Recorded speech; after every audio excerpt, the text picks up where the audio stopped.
Pemirsa, sudah 2 hari terakhir, batu bara kembali muncul di permukaan laut dan mencemari di sepanjang pesisir pantai di Desa Penaga Pasi, Kecamatan Merebo, Aceh Barat. Warga mulai dari anak-anak hingga orang dewasa terlihat sedang memungut dan mengumpulkan limbah batu bara yang mencemari pantai ke dalam karung yang berisi 50 kg. Meski belum ada pihak yang bertanggung jawab atas pencemaran tersebut, namun batu bara yang sudah dikumpulkan di pantai itu diduga akan dibeli oleh salah satu perusahaan dengan harga Rp25.000 per karungnya. Batu bara yang mencemari pantai tersebut diduga dari aktivitas pertambangan dan eksploitasi batu bara di kawasan perairan Melabuh Nagan Raya. Sekretaris Desa Penaga Pasi Muhammad Nasir mengatakan, limbah batu bara yang mencemari pantai di desanya itu sudah terjadi sejak 2 hari terakhir. Namun pihaknya belum mengetahui apa penyebab terjadinya tumpahan batu bara tersebut. Menurutnya, sejak batu bara mencemari pantai, masyarakat setempat sangat sulit perekonomiannya.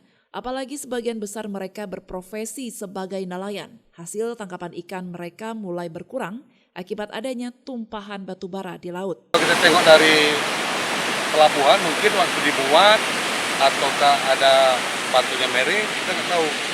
Karena kami tahu tiba-tiba di pantai kami udah batu bara. Ada PT kita gini. Dulu kalau kami di sini masyarakat pesisir nelayan ini kalau untuk cari ikan makan cukup dengan jaring 5 meter kami udah bisa dapat ikan. Tapi kalau sekarang ini entah karena perkemaran kita nggak tahu juga ya. Untuk cari ikan di pinggir tidak susah.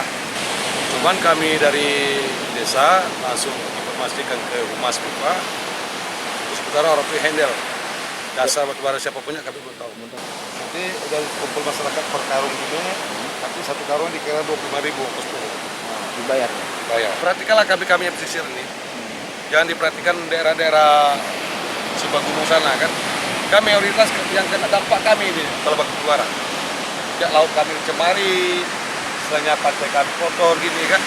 Mirisnya lagi, meski limbah batu bara setiap tahunnya mencemari pesisir pantai di Kecamatan Merebo, namun hingga saat ini belum ada pihak yang bertanggung jawab atas pencemaran tersebut. Padahal di perbatasan Aceh Barat, Nagan Raya, ada 2 perusahaan yang sedang melakukan pengangkutan batu bara di perairan setempat, yaitu PT Mifa Bersaudara dan PLTU 1 serta 2 Nagan Raya. Dari Aceh Barat, Orian Saputra melaporkan untuk Puja TV Aceh.